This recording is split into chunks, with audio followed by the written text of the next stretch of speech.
Okay, I think we're live. Good evening, I'm Deirdre McCrowan, a reporter with the ARC newspaper. Welcome to the Tiburon Town Council Candidate Forum, co-sponsored by the ARC and the League of Women Voters of Marin County. This forum is being live streamed to our audience on the League's YouTube channel. We encourage audience members to ask questions of the candidates. If you haven't already done so, email a question to tiburontowncouncil@marinlwv.org, which you should see displayed at the bottom of your screen. At this time, I'd like to turn the forum over to tonight's League team. Take it away. Thank you. Thank you, Deirdre. Hello, my name is Linda Deere, a member of the League of Women Voters of Marin County and your moderator for tonight's forum. The Community Media Center of Marin is off screen, providing tech support. Thank you for joining us tonight for this forum featuring candidates running in a special election for the Tiburon Town Council. Thank you to the ARC newspaper for inviting the League to moderate this event. We are honored to be here. Slide 1, please. With me are League members Robin Diederich as timekeeper, Jill Sampson as question sorter, and Nancy Bell and Dee Dee Butori for Zoom support. The YouTube live stream of tonight's forum is made possible with the support of our media partner, Community Media Center of Marin. Thank you. The League is a trusted membership organization that encourages informed and active participation in government. We do not endorse or oppose candidates or political parties. In addition to promoting voter education, the League participates in advocacy for issues and may take positions on issues that arise in ballot measures. I would like to remind everyone that the candidates have agreed to participate under ground rules set for this forum. In order to ensure impartiality, it is the League's policy that candidate forum team members not live in the voting jurisdiction the candidates represent, nor can they be actively involved in a candidate's campaign. Before we get started, there are some details to review that will help you interact with this session. Tonight's forum is being live streamed on the League's YouTube channel. The viewing public is invited to submit questions to the email address displayed on the screen, tiburontowncouncil@marinlwv.org. Through our partnership with the Community Media Center of Marin, this forum is being recorded and will be posted on our website at www.marinlwv.org. For broader community access, a gavel-to-gavel production will be rebroadcast on Marin TV's Channel 27. Days and times will be posted on our website. I would like to briefly explain the roles of the timekeeper and the question sorter. Let's review the timekeeping process. To assure everyone stays within the allotted time, you will see a box designated clock. At the appropriate time, the box will turn yellow for approximately 10 seconds. This indicates the candidate has 30 seconds remaining for their response. The box will then go black. When the box turns red, the candidate should complete the sentence they are on. Again, to the viewing public, you may submit questions to the email address displayed on the screen, tiburontowncouncil@marinlwv.org, at any time during the forum. Our question sorter is on standby to review incoming questions. I want to assure you that the questions are not censored, but rather screened to avoid duplication and anything inappropriate. If you do not recognize your question, it might have been combined with other questions on the same topic. Slide 2, please. There are 4 candidates running for 1 seat on the Tiburon Town Council. The candidates with us tonight are Kathleen DeFever, Noah Griffin, Brian McCullough, Nora Noguez. Thank you. The candidates have been invited to make a 2-minute opening statement. After that, the candidates will each have 1 minute to answer each question. To be fair, I will rotate the order in which they respond to the questions. For opening statements, we will begin with Kathleen DeFever. Kathleen, opening statement, and please unmute. Thank you, Linda, and thank you to the League of Women Voters of Marin County and to the ARC. I really appreciate the opportunity to speak with everyone today. I've been a resident here for over 10 years, maybe about 12 years. I've served on the Planning Commission for the town for nearly 4 years and as chair for the last year. I'm also the president of your Tiburon Belvedere Rotary Club. You might have seen us in the tent, the Rotary tent at the car show a couple of weekends ago, and you'll also see us at the wine festival. My day job is I'm a consumer insurance attorney, which means that I represent only consumers in their insurance disputes. I'm internationally recognized for my research in the field and for my advocacy. Most recently, I've been aiding wildfire victims, particularly in the Glass Fire, which is up in Sonoma County. But I also aid with disability insurance claims and small business interruption insurance claims. And I did offer free advice to our Chamber of Commerce members here in Tiburon when all businesses were shut down due to COVID. I would like to see a more vibrant and pleasant downtown. While on the Planning Commission, I have been lucky enough to approve many business permits that had come in front of us in the last couple of years, and you can see the revitalization unfolding right now. So I'm very excited about that. I'd like to see a safer town because we have an unprecedented drought and the fires in Marin are popping up everywhere in the last couple of months. And that happens to be my field of expertise with fire prevention. My neighbor and I founded the only active Firewise community on the peninsula or in the town of Tiburon this last year.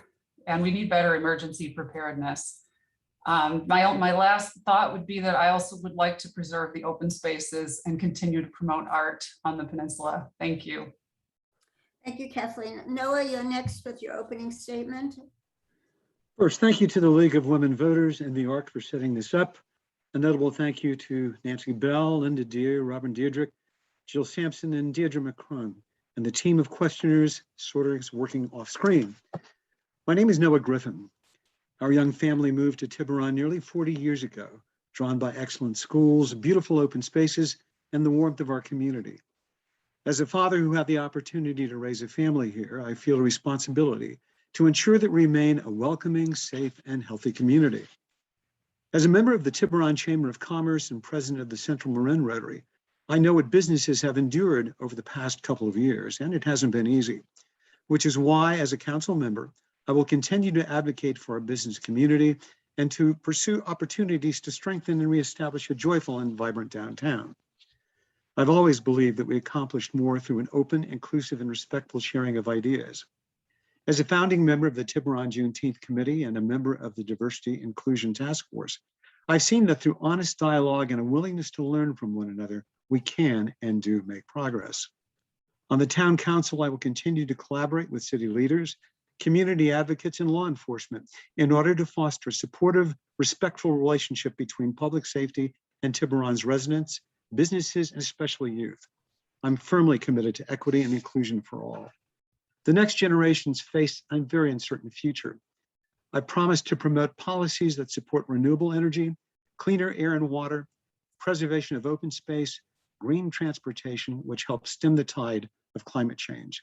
I look forward to your questions. Thank you. Thank you. Brian, you're next. Please unmute yourself and give us your opening statement. Please unmute yourself.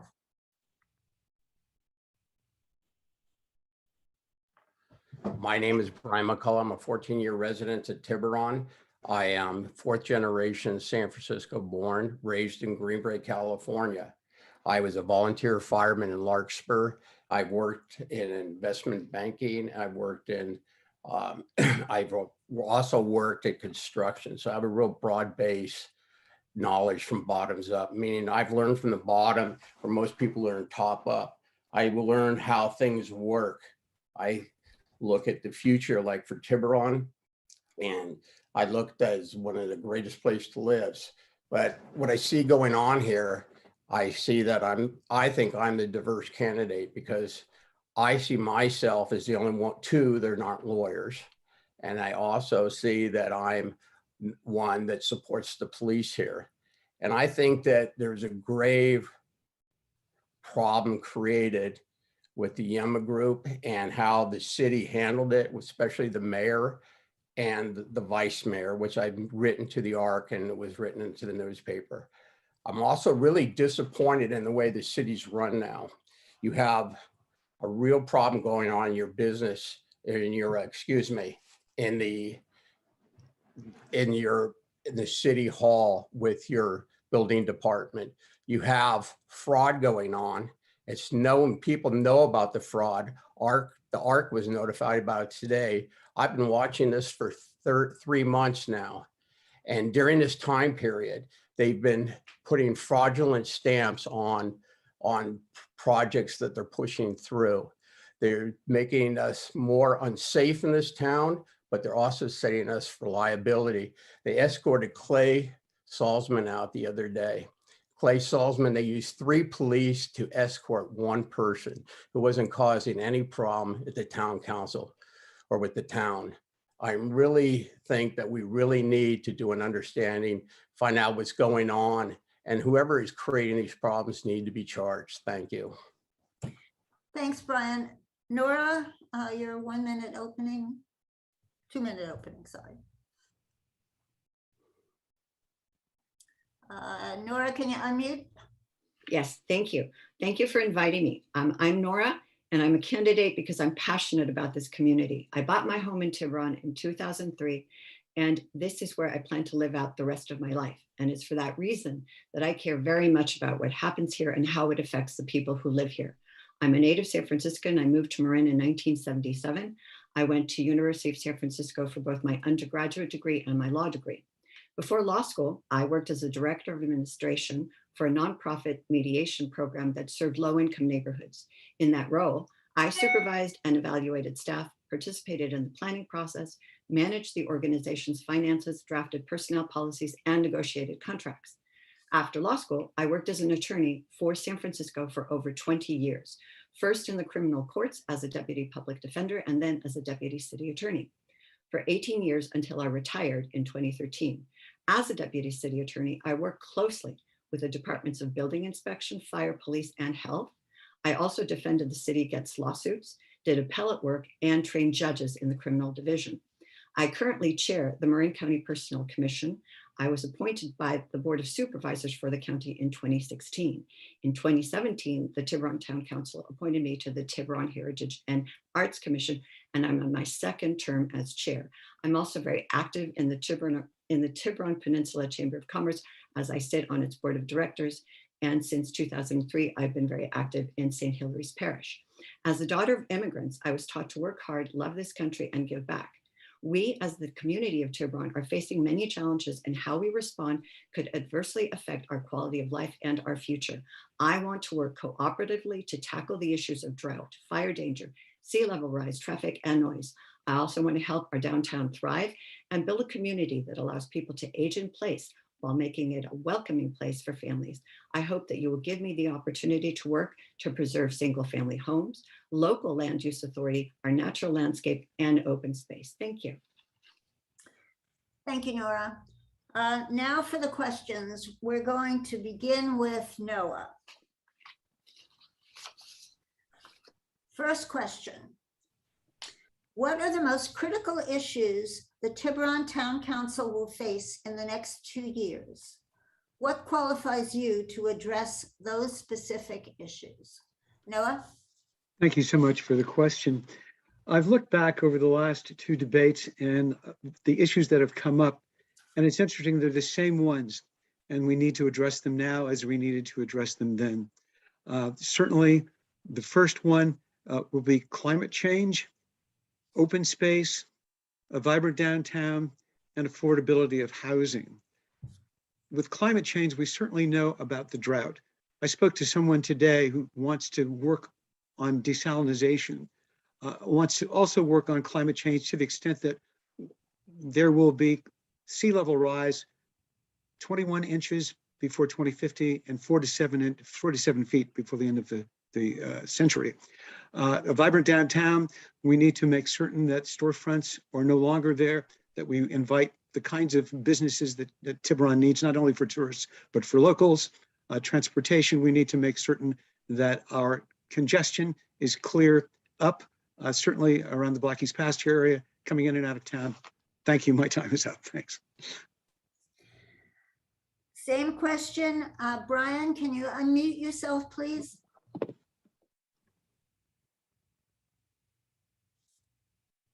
Unmute. I have a understanding of construction. I have an understanding how the police in this department, we have to have their back to get their support. I understand working with the town council, we need to go in and we need to have oversight, because what's going on in the town council right now with fraudulent stamping of plans, this is really something that's, I think we need an outside investigation to check into this. That's how I think that I can bring things to the table, because I believe I can see oversight, because I see as myself as a critical thinker. Thank you. Thank you. Nora, next question. Same question, sorry. Can you unmute yourself, Nora? In terms of the issues facing Tiburon, I think they're housing, traffic, and the drought. In terms of the drought, I think that more than anything else, people need to understand that water is finite, and it means to fight the drought, the only thing we can do is basically conserve water, because desalination is really not an avenue that we can pursue in this town, and in fact, in this county. In terms of traffic, if we are sitting in traffic, we're part of the problem, and we need to have talk as a community as to how we want to resolve that. As to housing, it's a much bigger problem, because we've got Senate Bill 9, Senate Bill 10, the RENA allocations to this community, and that's something that the town council will have to deal with in addition to the ADUs. So I think that's it. Thank you. Thank you. Okay, next question. We're going to start with Brian. What are your budget priorities? In what areas would you— I don't think Kathleen had an opportunity to answer. I did not. Oh, I'm sorry. I'm sorry. Thank you very much for that. Kathleen, first question. Do you need me to repeat it? No, and thank you, Noah. Thanks. I think the most critical issues for the next 2 years would be the downtown revitalization and the fire prevention and emergency preparedness. You know, I really have high hopes that what we see unfolding downtown will get us that critical mass that we need to keep revitalization rolling. We have new business. We had a new business open today. The wine tasting shop, Squalo Vino, opened officially today.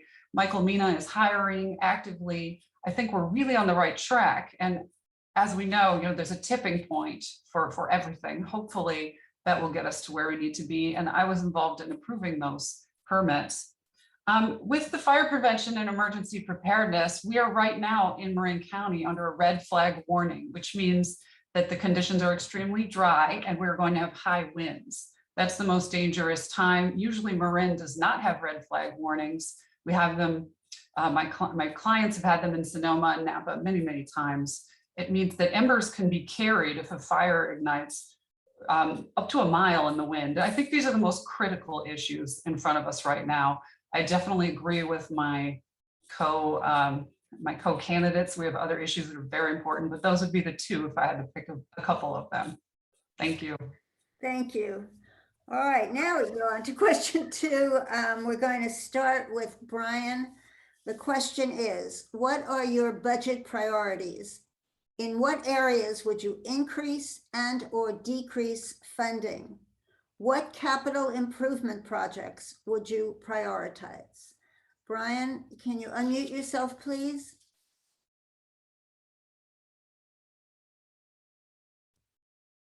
Brian, please unmute. I think if you ask anybody in Tiburon, the most important issue to them is safety. So I prioritized budget towards the police department, adding police. You have 2 policemen at night and you have 7 firemen sleeping. I think prioritizing the police department is very important. If they have one diversion, that would take the 2 police and leave us very vulnerable.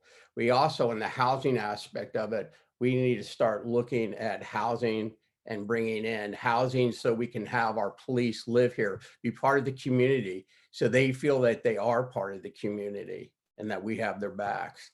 So that's where I prioritize my spending or budget as a priority. Thank you. Nora, you're next. In terms of areas that where we need to increase funding, I would agree that it is safety and also infrastructure. One of the things that Tiburon is faced with because of its unique topography is it is susceptible to high tides, flooding, and sea level rise.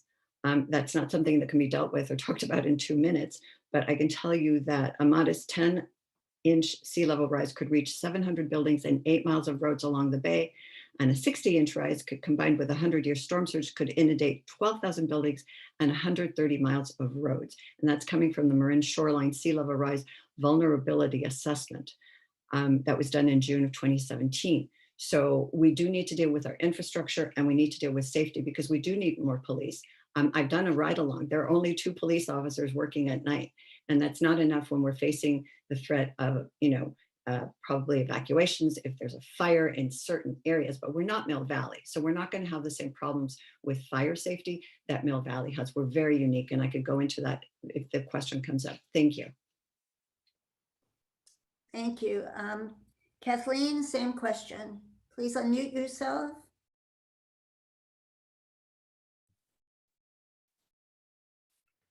I'd like to see increased funding for emergency preparedness. I don't think our communities speak to each other very much. I don't think we know our neighbors well enough to know who needs help when an emergency evacuation occurs. I'd also like to see increased funding toward fire protection. The town of Tiburon has a unique arrangement in that matter, though, so we would have to work closely with the fire department. It's similar with the police department. These are separate entities that we need to cooperate with, and I'm an excellent candidate for that because I've already been with the town for almost 4 years, and I know who all the players are. I have good relationships with anyone I need to speak with in order to get initiatives started, and I'm absolutely willing and able because I really enjoy doing what I'm doing. Same question to Noah. I agree with my fellow colleagues that emergency preparedness is something that needs to be taken a look at and also increased spending towards. I don't know if many of you saw it today, but just in the ARC, there was an article on zone haven maps all over the county neighborhoods collecting alert Marin notification services. I went online and saw that and signed up for it. It's a tool that's aimed at helping Marin neighborhoods and first responders better prepare for and meet response for emergencies. That now live in local officials say they're already planning to practice drills to familiarize Tiburon Peninsula residents with new technology. As respect to climate change and water rise, I worked in Treasure Island for many years, and they are now in the process of elevating Treasure Island because they face the same issues we face here. So we don't have to reinvent the wheel. We can take a look at what they have done, study it, determine whether or not it's appropriate for us, because sea level rise, to the extent that we talked about earlier, could wipe out the roads and downtown Tiburon. Thank you. Now, we've talked a little bit about emergency preparedness, but this is a question specific to that. We're going to start with Nora. The question is, what more can the town council do in the way of emergency preparedness that the Tiburon Fire Department and the Southern Marin Fire Department are not already doing? What would you push for? And again, we're starting with Nora. Okay, back in 2018, I worked with Lori Nielsen, the Emergency Services Coordinator for the town of Tiburon. And what we did is we had what they called a get ready presentation, where in my particular neighborhood, we organized the neighbors, brought them together for a presentation about what to do in an emergency. We all went out and bought our emergency shut-off tools in case there was a gas leak, because fires can happen because there's a gas leak in an emergency. And she and I are planning to work together from here forward again to revitalize HOAs and get block captains assigned, because truly the best way to survive or to get through an emergency is to know who your neighbors are and to be prepared. And one of the things that we've talked about doing is an actual emergency preparedness fair, where we would have elements of fire, police, and everyone getting together to help neighbors to find which way to get out of this town in an emergency situation. But just to finish, we are not Mill Valley, so we're not going to all evacuate all at the same time. Any evacuation in this town would be by zone. Thank you. Thanks. Kathleen, same question. Thank you. I live in a neighborhood at the top of a hill, which has a one-way street, and evacuation for us will not be easy, and really we won't be able to all evacuate all at once, even in our own neighborhood, unless we have a plan ahead of time. So there are so many aspects to answer this question. The fire department's doing a very nice job on what the fire department directives are, but what the town council needs to do is step in and organize communities and provide more training. And what I'd like to do is take the already existing FireWise program. My neighborhood is now FireWise because we did the educational steps ourselves, and combine that with the town council, what I can do as a town council member to promote that and work with the fire department. The FireWise program does get ready trainings, but it also does education on fire prevention and how to create a defensible space around your home and how to create the plans to work with your neighbors for evacuation. So it's an excellent program that most of Marin is using, and Tiburon's a little bit behind on. So is what I would like to do when I'm on town council. Thank you. Thank you. Same question to Noah. Please unmute yourself. Thank you. According to what I've read, the Tiburon Peninsula Emergency Services happens to be on Peninsula's 2 fire districts, and they were going to evaluate the situation if an emergency occurs and determine what the best evacuation route will be.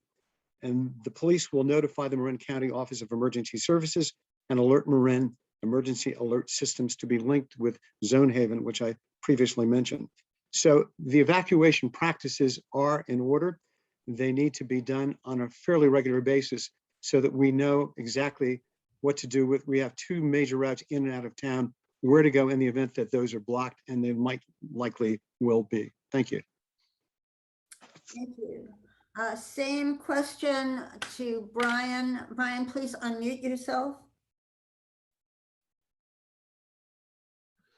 Yeah, everybody can have a great plan, but when it comes down to the reality, I was in the '89 earthquake in San Francisco. I fought many fires as a volunteer fireman, and pretty much every plan does not work when things get into it. You have to deal with the situation as it arises. Tiburon has a real problem, one way in, one way out. So there could be a real problem trying to get people out in case of emergency.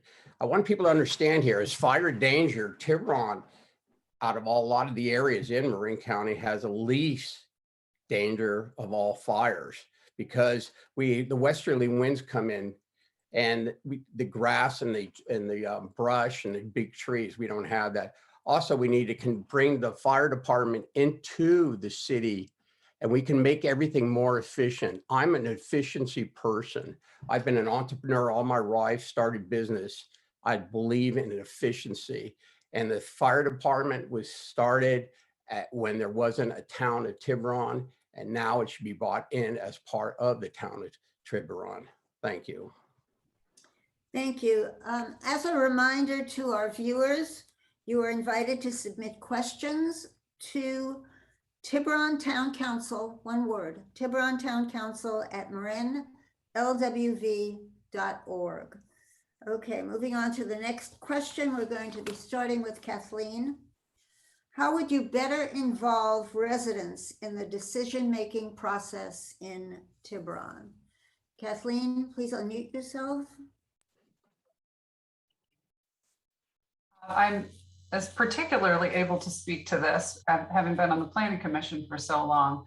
We don't have a lot of attendees at our meetings, and it's not because the subject matter isn't important. We've had 4 meetings about the ADU ordinance now. We are drafting the ordinance that this, the state made a mandate that ADUs have to be approved under certain circumstances without any design review or any other review. It's at the ministerial level, which is basically the town counter. People don't attend the meetings, and it's not because they don't care. I get on Nextdoor and I see that there are a lot of strong opinions and great suggestions as well. We need, as a town, to have better communication. We need to be on Nextdoor. We need to be on Twitter, or whatever social media studies show that we can reach out to the neighborhood better so that they know about the meetings, so that they will attend the meetings. We really need to modernize our communication systems. I feel very strongly about that, because I find out later that people would have liked to have commented, but they didn't know that the meeting was happening. Thank you. Thank you. Same question to Noah. Please unmute yourself. That's something I've taken a look at. We have an old board when you walk into town that says wine tasting or car show. Why not look at having an electronic billboard that tells people when they come in and out of town, what's going on, not only in the town, when the next meetings are, and what they're about. Nextdoor does have a tremendous function in terms of the debates. I've seen more debates on Nextdoor than I have people showing up at commission meetings or diversity and inclusion task force meetings. I've been to every one of those. We had 2 people last night at a 2-hour meeting. If folks had known about it, they would have been there. I went around, for instance, to the Hillarita to tell people this was going on. We had a wonderful, robust discussion, but there needs to be more interaction between not only the departments of government, but with the community, so that people will attend and know what the issues are. So that's my suggestion. Thank you. Thank you. Same question to Brian. Please unmute yourself. Could you repeat the question, please? Sure. How would you better involve residents in the decision-making process in Tiburon? Well, I'll tell you, I've had a great experience during this COVID, because I go to the dog park and I met a diversity there that I didn't think was possible in Tiburon. And I start to really got the sense of community with the people I've met down there. And we have a real problem here because our people don't communicate in neighborhoods. And the problem with that, we can say, is that when there's a problem, people just call the police. I had 3 people on my deck one night. We're just talking out there. Someone called the police and said there's a party at the house with a bunch of kids. I mean, is that communication? You have to learn to talk to your neighbors. And when you have a problem with your neighbors, you need to talk to them. That's how you start communications and have a real true community, like we do with the dog park. All these people are from different kinds of background, and we all sit there and now we communicate, and we communicate with each other very well. Thank you. Thanks. Same question to Nora. Please unmute yourself. Thank you. I agree that communication is a problem. I attend planning meetings. I attend HNA meetings, of course. I attend DRB meetings, and there are very few people that show up. But I do think that there is a viable vehicle right now that exists, which is TibTalk. I think we need to use that more. But I also think that one of the problems is that there's a generational technological gap. And that is there are a lot of older residents in this community who are not sophisticated or know how to use the technology. And for that reason, I think it's important to have places like the villages to reach out to older adults to tell them about what's going on. But I also think that we as people need to reach out to each other. People have been saying that we need to know who our neighbors are. But also the library. The library is a wonderful resource. Everybody uses the library. And so it's a great place to have information disseminated. But bottom line is we need to talk to each other. Thank you. Thanks. Okay, well, the next question, we're going to start with Noah. The question is, given the enormity of the climate emergency facing us all and the accelerating urgency of taking bold, comprehensive climate action, what priority would you be putting on climate mitigation policies and programs for Tiburon? Please give examples. Noah? Well, I really want to compliment Tiburon for its progress in passing the climate emergency resolution, and proud to work with the town council in achieving climate goals on zero greenhouse emissions by 2045. Tiburon has taken many steps to address climate change: installation of solar panels in the town hall in 2006, adoption of Marin clean energy, 1,000 deep green energy supply for all of municipal accounts, 2017, in compliance with AB 1236 to streamline electronic vehicles. I would like to see more of those stations around town. I would like to see green building requirements above the state regulations, purchasing and or leasing electronic vehicles for the town's fleet, and formation of ad hoc subcommittee sustainability composed of at least two chamber council members, among the other actions. Thank you. Thank you. Same question to Brian. Please unmute yourself.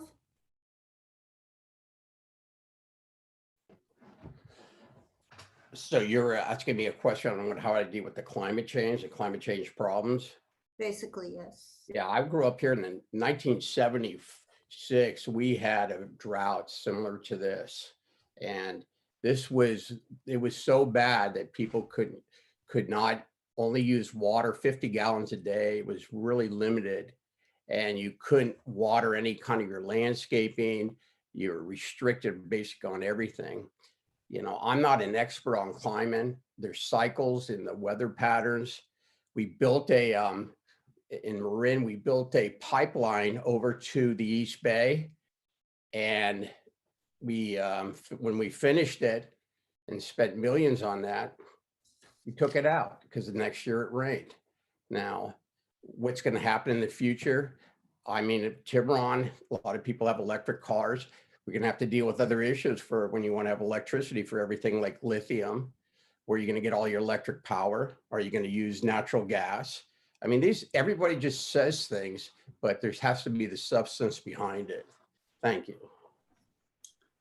Thank you. Same question to Nora. Thank you.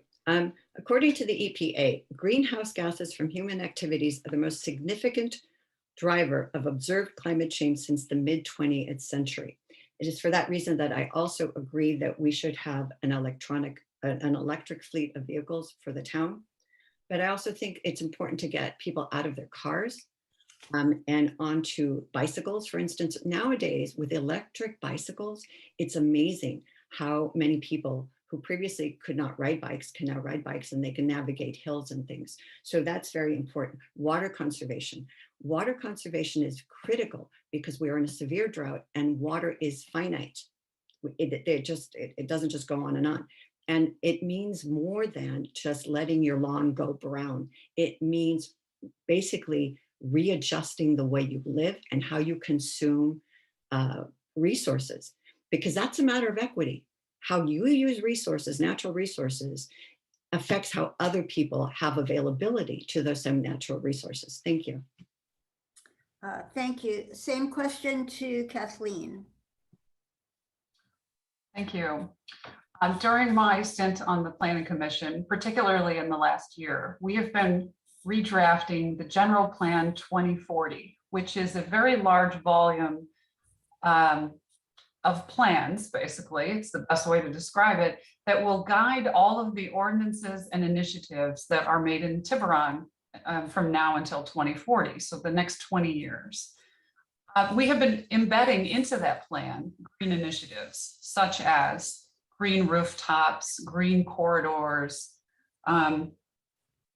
plans for flooding in case we have extreme water, sea level rise. So shored or raised roadways, raised buildings. Anytime someone will need a building permit, they will need to look at what the flood zone level is and how particularly how high they should raise the building as a new standard. So we're already putting these broad stroke actions into the general plan as guidance for the smaller initiatives that will occur once the town council starts to create the initiatives. And I'm very excited to be able to be on the town council to be able to put those into action. Thank you.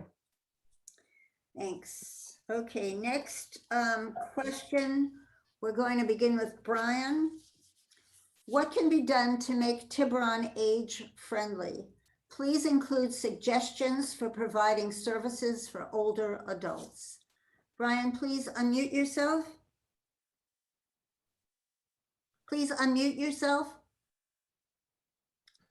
My hearing's not the best because I'm one of your aging population. So if you could just say that one more time. Sure can. What can be done to make Tiburon age friendly? Please include suggestions for providing services for older adults. Well, it looks like right now there is quite a few services for older adults. They have services where you can pick up and they can be taken places, taken to their doctors and things like that.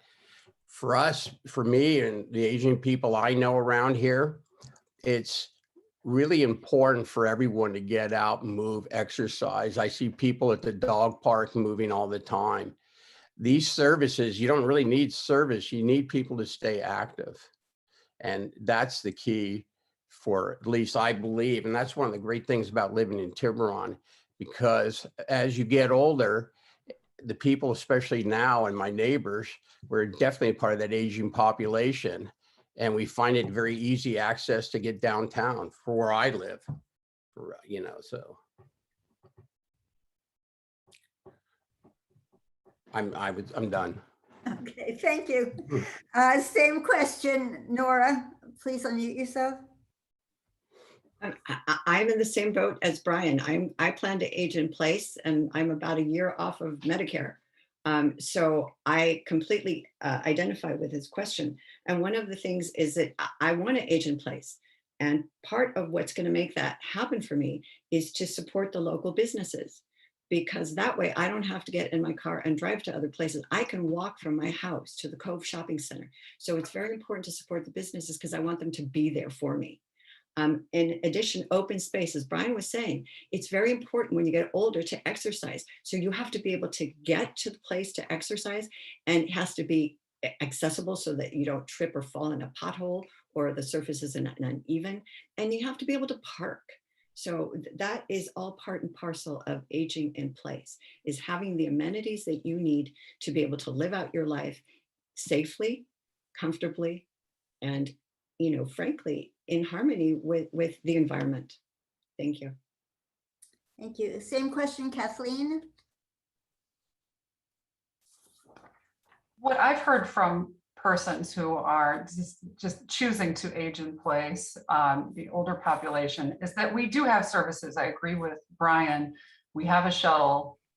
We have a lot of parks and open spaces.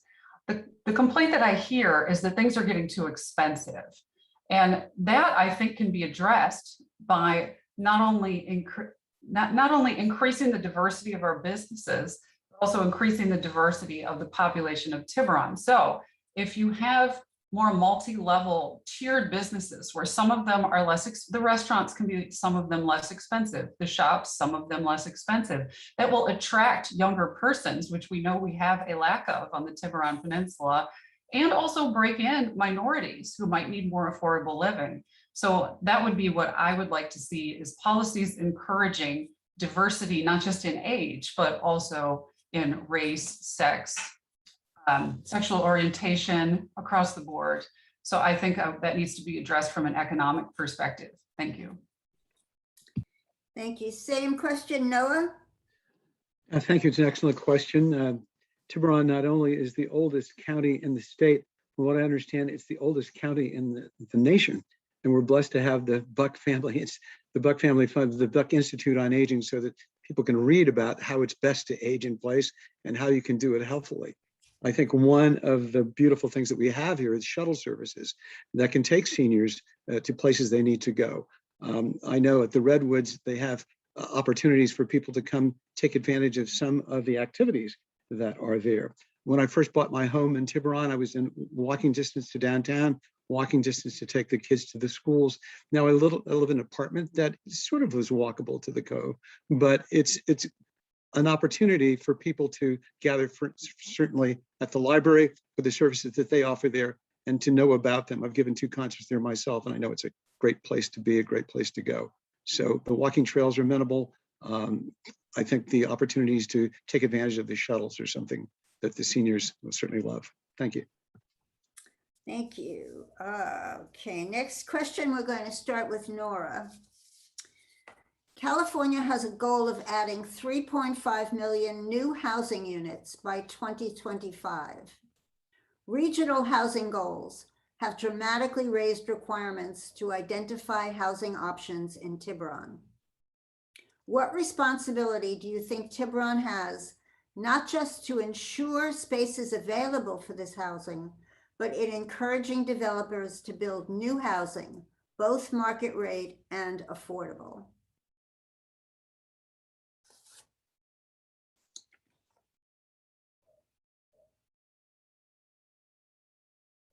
That was a mouthful and I was trying to write. Can you please repeat Yeah, that? it really addresses the RENA numbers that came Okay. through.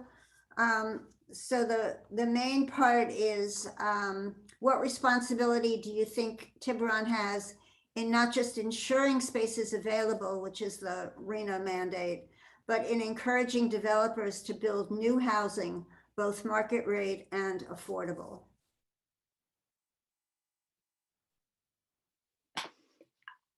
I think for the town of Tiburon, we do have a planning department.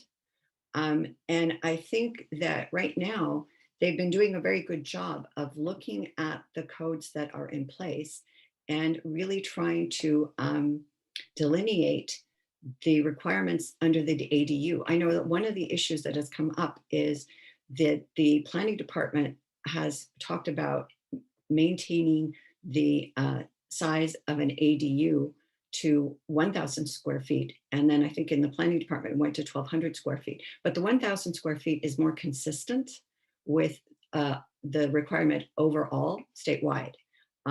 So I think it's important to, when you're looking at things like the ADU, to have reasonable and rational planning so that you don't end up having things that are disparate in size and unaffordable. I mean, I think that's really the key. You want to make these ADUs affordable. And if you make them too big, they won't be. Thank you. Thank you. Same question to Kathleen. Tiburon does have a responsibility to attempt to increase the housing that's available at market rate and below. The problem is that Tiburon doesn't own any of the properties that would be available to do so. We did create an affordable housing overlay on certain areas, such as the Bank of America lot, in order to foster that interest. And there are interested investors in creating affordable housing on that block, but we need to cooperate as a town with the persons who are interested, create new plans, because what we're doing now is not helping promote that dialogue. The ADU instance, that was my planning commission that decided that it should be 1,200 square feet instead of 1,000. And that is because there are certain properties that are, for example, 10,000, or no, I'm sorry. There are certain properties that are maybe 15 acres. They should be allowed to have a 1,200 square foot ADU, which will make it more affordable for such as a single mom with a few children to be able to move in and have enough space. And we are right now refining the language in that ordinance so that it's not just a blanket 1,200 available, but 1,200 square feet creates more affordable ADUs that can fit a small family in them. If you cap it at 1,000 square feet, then you have less of it's people that don't have enough options. And then what are they going to buy a house? You can't even compare the two categories. They can't afford a house in Tiburon. Maybe they should be allowed to have enough space and get a 1,200 square foot ADU. We're refining that right now in the Planning Commission. Thank you. Thanks. Same question to Noah. The first home I bought in Marin County was 472 square feet. When we found out we were going to have a child, we thought that was a little too small.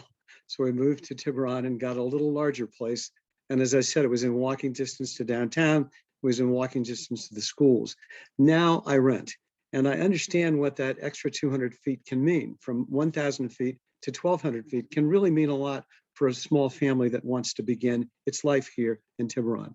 I understand we have a special character as a village. We like to maintain our open spaces, but we need to make it easier for economic viability, economic diversity, to be able to invite and make sure that young families know Tiburon is a place that you can come and enjoy, and not just a place for people that have a lot of money, although having a lot of money is not something I want to discriminate people against, but it should be an opportunity for economic diversity and for young families to take advantage of the beautiful vistas that we have, the schools that we have, and a place to raise children. Thank you. Thank you. Same question to Brian. Please unmute yourself, Brian.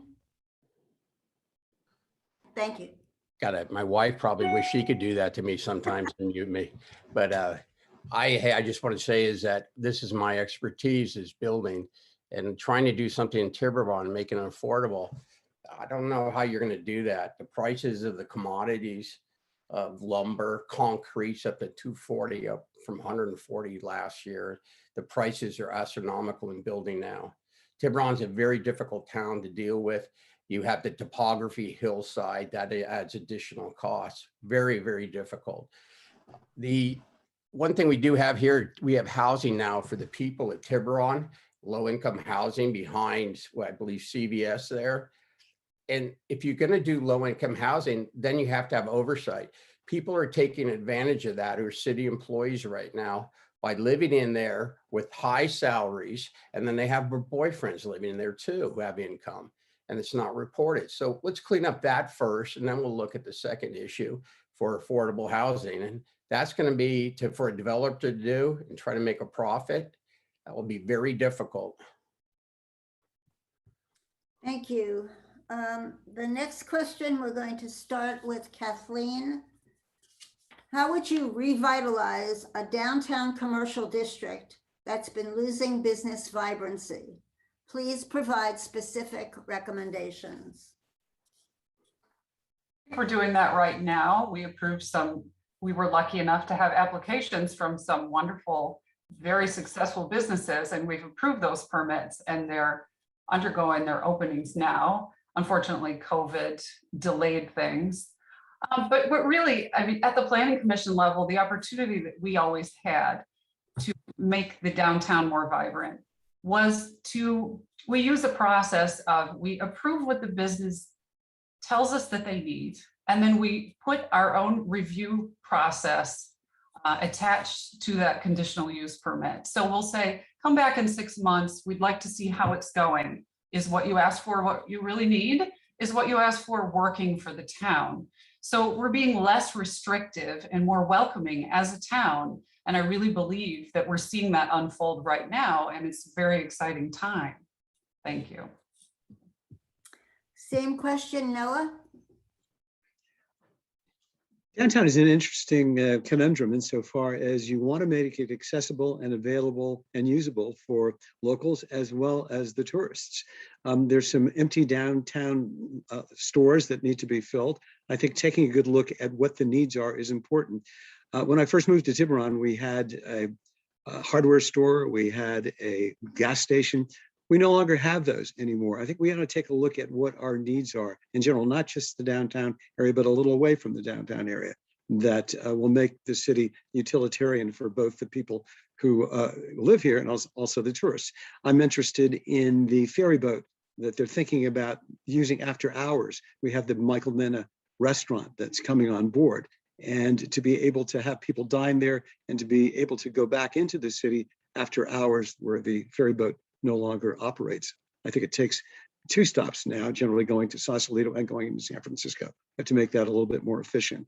And also take a look at this Slow Streets program and find out if that's working for us locally. Thank you. Thank you. Same question to Brian. Please unmute yourself. I was one of the original people that handled the financing for the left bank. Now the left bank's looking at moving into Tiburon too. There's a couple of things that need to be addressed, especially in planning. First of all, when you saw Don Antonio's restaurant close here in Tiburon, people were coming here and going to his location, not for the ambiance, they're going there for the food. Now Don Antonio is now in Larkspur. So if I was looking at things in the restaurant end, most restaurants fail within 95% of restaurants fail within 5 years. So to have a successful restaurant, you need draws. We don't even have adequate parking here in this town. We got some real issues that need to be addressed coming up when all these restaurants open at once, including where the employees going to park. These issues really need to be addressed now. So that's it. Thank you. Nora, same question. To make the downtown thrive, the bottom line is we need to get more visitors. And the way we need to do that is to capitalize, for instance, on the opening of Michael Mina's Bungalow Kitchen, Malibu Farms, they're both, and the reopening of Caprice, let's not forget Caprice. But we need to capitalize on this by generating excitement through advertising and influencers. That's the new way to go. Outdoor events, Heritage and Arts is planning an art festival because there's no longer a Sausalito Art Festival. And we are also doing a tile mural that's celebrating the history of the Portuguese community and Portuguese dairies, which is going to be going before the town council. I know all about the Tiburon small scale ferry. It's got to be approved, but also we need to see the success of outdoor activities right now, like the classic car show. So bottom line is that we need to get people here, and the way we're going to get them here is to give them something to come to. And I'm really looking forward to volunteering at the wine festival, because that's another outdoor event that will generate a lot of traffic and a lot of people in our town to patronize our businesses and restaurants. Thank you. Thank you. This is going to be the final question. In August of last year, a Tiburon business owner who was working late was challenged by the police, questioning his right to be in his own store. Now, 1 year later, Tiburon has a new police chief and a DEI task force. How will you as a council member continue Tiburon's progress in addressing issues of diversity, equity, and inclusion? And we're going to start with Noah. Surprise. Thank you for asking the question. That actually got me interested in town government, the DEI task force, being on the interview panel for the new police chief, and helping to begin the community circles, which are Transformative Justice Institute circles. We've had 4 meetings. I've seen our mayor there once. I've seen none of the council members there. I've seen none of the people on the task force there. We had a meeting last evening. We're going to have a meeting next Thursday night. The chief has done an excellent job in moving forward the initiatives that he claimed he would to make Tiburon a welcoming town, a diverse town where people feel safe coming here, and including everybody in the community. So I'm grateful to have been a part of this process. I was on the 3.5-hour town hall meeting that began this conversation. And I think the new police chief, Ryan Monahan, is doing an excellent job. And together, I think we will make Tiburon a more diverse place in the sense that people will be safe to come here and feel welcome in this town. Thank you. Same question to Brian. Please unmute yourself. I wrote a letter to the ARC about my feelings about the handling of the situation at Yema. I've lived here in Tiburon 14 years. Every business fails there. And I don't know who his business consultant with, but that's the person that he should have the problem with. I watched how the police handled the situation. I wrote that in the article. I thought he got very aggressive towards the police. I myself been in situations before in my life where I've had people aggressively come at me. I've had the power of arrest. I know what these police go through. I've dealt with people that are on drugs and who've tried actually even stabbing me. So I sympathize what happened that night.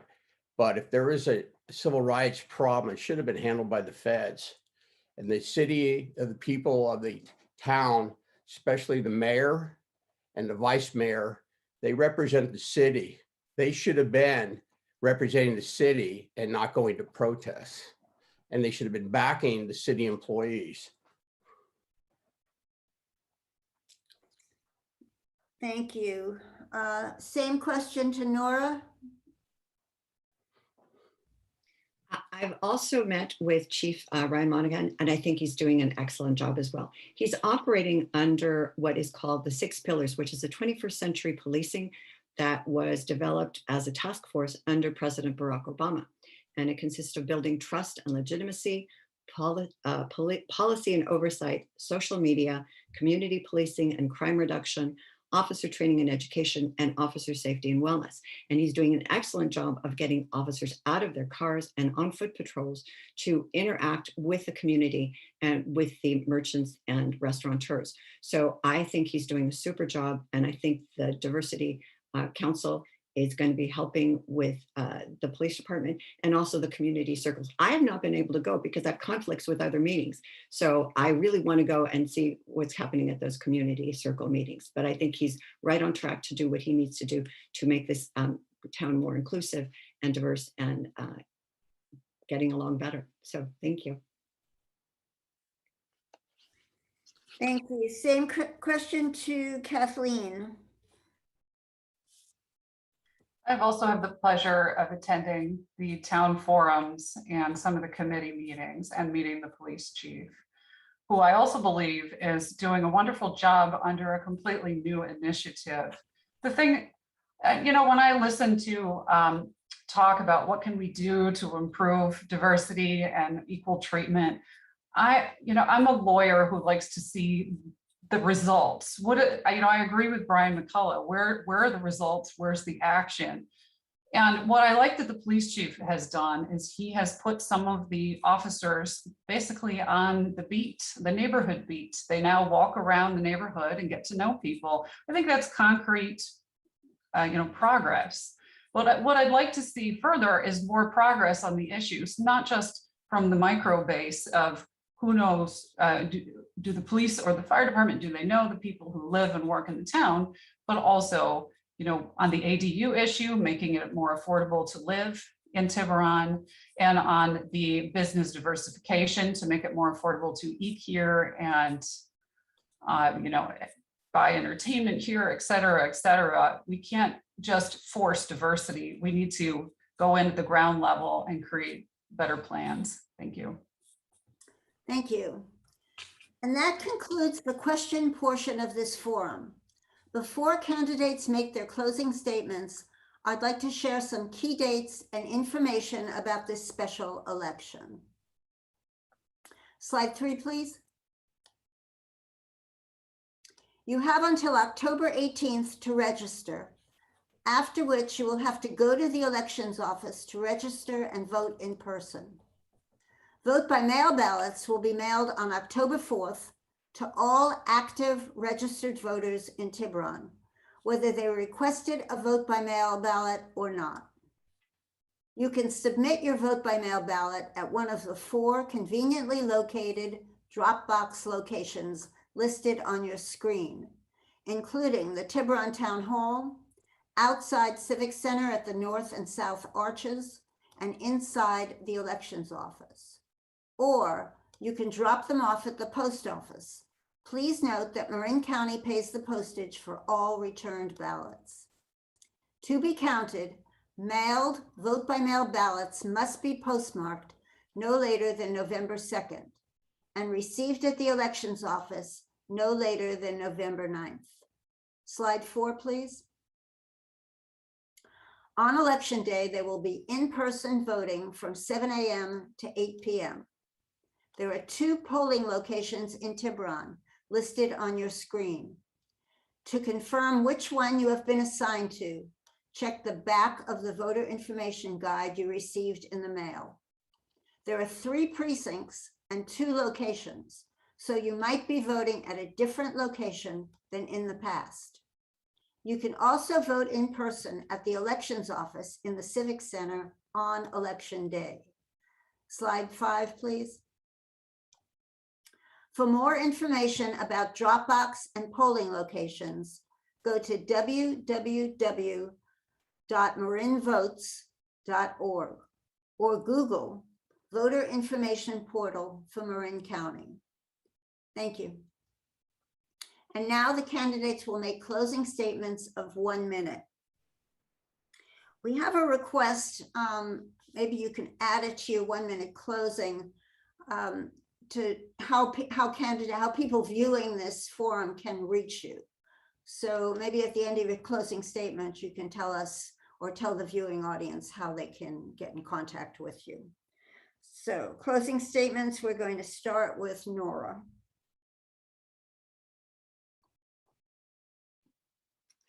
Thank you to all of the candidates for participating today, and thank you to all of our hosts and for this opportunity to speak to all of you. I'm not a politician. I have no hidden agenda. I've never run for public office before, and I have no intention of running for any other public office. But our town is facing critical issues that will decide how we live and what our town will look like.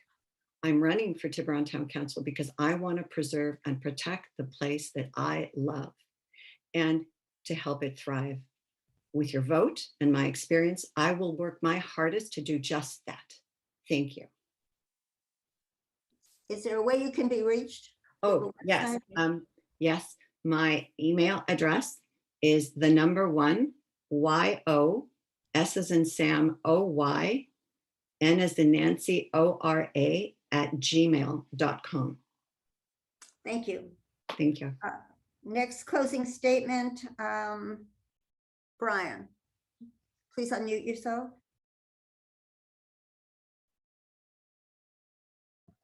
Nora, I agree with you 100%. And I think that what your closing statement about safety, and I think that's really important. And that's the number 1 people's concern. And if I'm elected and I'm part of the town council, I will definitely do oversight. First, I'd like to do is clean up the fraud going on in the building department and then move forward on other issues and make sure that the town runs efficiently and address the other issues of the city. I met with the chief of police too for over an hour, and I agree with everybody. He very qualified and he listens, which is a real key to everything in life, is listening. And I also didn't talk about it, but I liked out of community centers too. And we talked about where for elderly people and everybody to meet would be nice to put a community center down by Blackie's pasture. And anyway, thank you for inviting me. And I thought it went very well, and I respect all these people that are running, and they did a good job. Do you have a way Oh, people? by the way, here's, I have a bunch of these if you need some. I got 5 of them. If you have a way for people to contact you, an email address or? Yeah, Brian McCullough Brian McCullough 998 @yahoo.com. Thank you. Closing statement for Noah. Please, got it. And thank you, my fellow candidates, and for everyone who made this evening possible, and to all the community members who engaged here tonight. This is a pivotal time in our country. While we work to impact national policies and direction, here at a local level, we have the opportunity to make immediate change and I look forward to working with you to do just that. We face many challenges and the stakes are high. I see the hard work ahead, and yet I'm optimistic. Every challenge provides opportunity. Over the course of my life, I've seen change, hard fought, yes, but change nonetheless. I will work to protect our environment, help local businesses now to thrive, moving forward to improve communication and understanding at a time when discourse has become increasingly divisive and disrespectful. I will work to earn your support, trust, and partnership every day. I hope to have your endorsement and your vote on November 2nd. And again, thank you for your time. If you'd like to get a hold of me, it's Noah Griffin 4, numeral 4, tiburon.com. Noah Griffin 4, tiburon.com. Thank you. Thank you. And closing statement for Kathleen, please. Thank you. Brian, I have no idea why you got 5 cards. I'm sorry about that. Yeah, I have a lot of respect for all of my fellow candidates today. I think we're all interested in improving town, and you have some really great choices in front of you. That being said, you'll hear a lot of ideas, and Tiburon has a long history of talking about ideas and having really healthy, intelligent dialogues. But there are only a few people who actually get things done. I've already been getting things done in town. I created the first active Firewise community. I'm the president of our chapter of the Tiburon Belvedere Rotary here. You'll see us all over the place. We exist just to serve the community. I've approved numerous permits on the Planning Commission. I have aided neighbors with any issues they have that come in front of us in the Planning Commission, and I listen. I don't have an agenda. I'm here to represent the people of the town. My goal is to hear all sides of any issue that's occurred and listen and find the best solution. I don't have my own agenda. I forgot to mention that I founded Opera Night at Servino's a long time ago, 2009, and it will be coming back post-pandemic. We're working on it. And the general plan that we've been drafting, we've been putting in diversity initiatives at the Planning Commission level, as well as working on those ADUs. My website, you can contact me. There is a box on my campaign website, which is DeFever for Town Council, DeFever, F-O-R for Town Council.com. And then you scroll to the bottom and there's a box. And that's the same as emailing me. You just put in the information. Brian's holding up my card. Thank you, Brian. I'm going to hire you as my assistant. Thank you very much. It's been a pleasure. I really enjoyed. We had great questions today. Thank you to the League of Women Voters and the ARC. And that concludes our forum. Thank you to the ARC newspaper for hosting this event. Thanks to the candidates for participating, and to Robin Diedrich for timekeeping, to Jill Sampson as question sorter, and Nancy Bell and Dee Dee Butori for technical support. And special thanks to the team at Marin TV. We could not have done this without them. A video of tonight's forum will be posted on the League's website and YouTube channel in the next few days. In addition, there will be coverage of this forum in the ARC newspaper on October 6th. Again, thank you for joining us tonight, and most importantly, for voting. Good night.